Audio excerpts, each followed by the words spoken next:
বাকি বাচ্চাদের মতন আমাদের মোটাইয়ের জন্ম রাস্তার ফুটপাতেতে। ছোটবেলা থেকেই আমরা ওকে দেখছি বাকি বাচ্চাদের সাথে। আমার তো মনে হয় না যে ও কোনো এই জীবনে মহা পাপ করেছে বলে। আর গত জন্মের কথা তো ছেড়েই দিন, সে তো বলতে পারবো না। এটা আমার মনের কথা। ভগবান একটা টার্গেট করে রাখেন, কাকে কতটা বেশি কষ্ট দেয়া যায়। এমন কষ্ট দেব যেন কষ্টের মাপটা যেন একদম কম না হয়, এটা ওনার টার্গেটে আছে। সে মানুষই বলুন আর যে কোনো প্রাণীর ক্ষেত্রেই বলুন না কেন। আজকে মোটাইকে দেখাচ্ছি তাই মোটাইয়ের কথাই বললাম। মোটাইয়ের যখন 2.5 মাস বয়স তখন ওর বাবাই ওকে এমন কামড়ে দিয়েছিল যে পেছনের পাটা পুরো একদম ঝুলে মানে মানে নষ্টই হয়ে গেছিল ওর পাটা।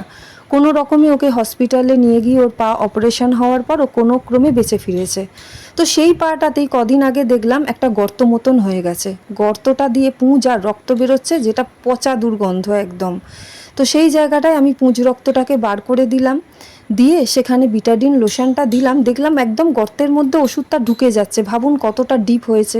আর এমন একটা বেখাপ্পা জায়গায় ওর ঘাটা হয়েছে যে সেখানে ভালো মতন ব্যান্ডেজও করা যাচ্ছে না, যেটা ব্যান্ডেজ করে রাখলে ভালো, কারণ ও বারবার চেটে চেটে ওষুধটা খেয়ে নিচ্ছে। তো এখন মোটামুটি মোটাই ভালো আছে।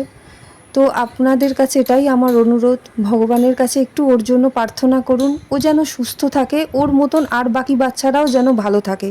এমনি ওরা রাস্তায় মানুষের কাছে লাথি ঝাঁটা খায়, ভালো করে খেতে পায় না। ওরা রাস্তায় পড়ে থাকলেও ওদেরকে কেউ একটু ওদের পাশে এসে দাঁড়ায় না। তাই একটু ভগবানের কাছে এটাই প্রার্থনা করুন।